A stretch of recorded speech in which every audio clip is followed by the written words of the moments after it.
Okay, this is a video of our showing the sequence for taking a picture of shoe prints in dirt. It's in the daytime, so it's not going to be like a midnight shot, but we're going to talk about the variations that you would have to do between midnight and noon, okay?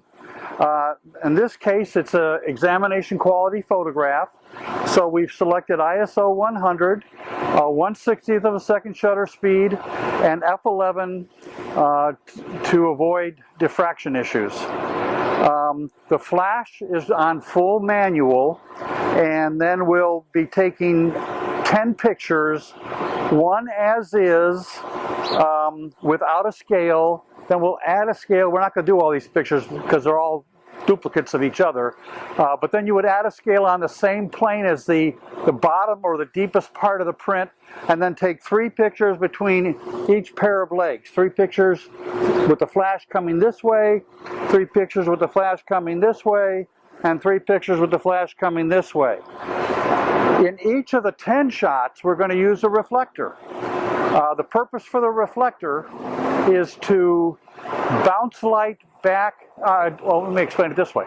A diagonal flash is a bright light creating hard, dark shadows in which detail can be hidden. And if that's hidden detail within the shoe print, that's not a good thing. So what we're going to do is use a bounce card or a reflector to have the flash come across the print like it normally does at a diagonal angle, hit the bounce card, bounce back in with just enough light to fill in what had been hard shadows or dark shadows in which you couldn't see detail, and now you can see detail. So that's very important, otherwise our own technique may be responsible for hiding detail within the shoe print, which may be used for identification purposes. Okay, so I'm using a macro lens to fill the frame. If you have a macro lens available, rather than your prime lens, use a macro lens. It's just sharper lens for filling the frame with relatively medium to small size things. Okay, manual flash. So I'm going to add the reflector that you'll see positioned, and then as the flash comes in this direction, it'll highlight the shoe print, go beyond the shoe print, hit the bounce card, reflect back into it. In fact, what we'll do is we'll take one picture without the reflector and one picture with the reflector to see if you can see the difference. Okay, so the first picture, I'm turning on the camera. It is on. I'm putting the camera in a delayed 10-second shutter. So when I hit the shutter,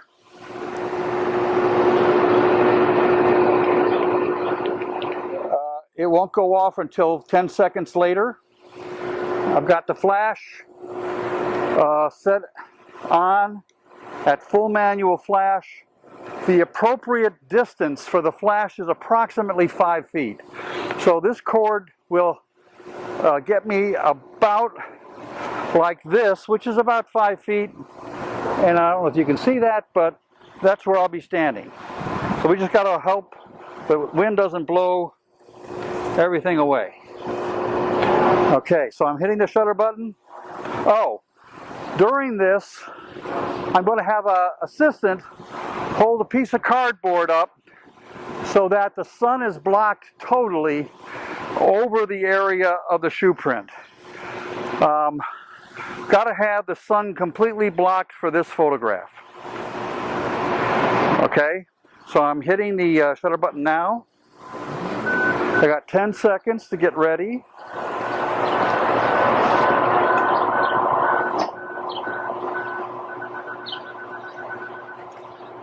Okay, now I'm going to do the same thing without the reflector and double check my 10 seconds. Some cameras, when you set the 10-second delay shutter, keep it on, and some you have to reset it each time. This camera has to have it reset each time. So now I'm starting the camera. It's beeping for 10 seconds. I'm going to get about 5 feet away, holding the flash in the same place, and hopefully this one will show the hard shadows I was talking about. Now, at this point, with the as-is photograph, we would add a scale to the same plane. And again, the plane is the area, if you can get it in there, that's at the lowest point of the print. And unfortunately, this is sunken a little bit with kind of a higher rim on all sides. So I can probably do this. If I play with this just a bit,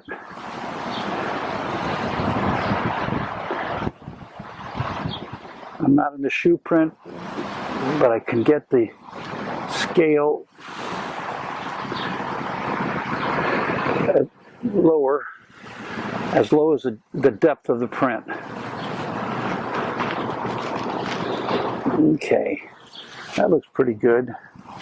So I'm going to take one more picture with the reflector, and then the only difference is from each pair of legs, we're going to do a 0, +1, and -1. The 0 is exactly what I said, 100 ISO, f11, 1/60th of a second, with the flash on full manual mode. A +1 would be the flash in manual mode on f8, and the -1 would be 50 ISO if you had it. You got to cut the light out somehow. You don't want to go from f11 to f16, because f16 and 22 share the diffraction problem. Oh, I know what we can do. We can take the electronic manual flash and put it in half power manual flash. So that's what we'll do. I'm going to do this one as if it's a bracket, and I'm going to turn it on and off, wake it up. Manual flash, I'm going to select it, and I'm going to put it in 1/2 power manual flash, which is half the light. So this would be one of those 3 shots with the -1 bracket. And we do all 3 shots, always using a reflector. And got to check my delay shutter. I think I have to set that again. Okay. So here we go. This is going to be a -1 bracket if the wind doesn't blow down our reflector. 2, 3, 4, 5, 6, 7, 8, 9, 10. Bang. Okay, so we'll show you this video as well as the shots we took, which are representative of the 10 shots you would have to take.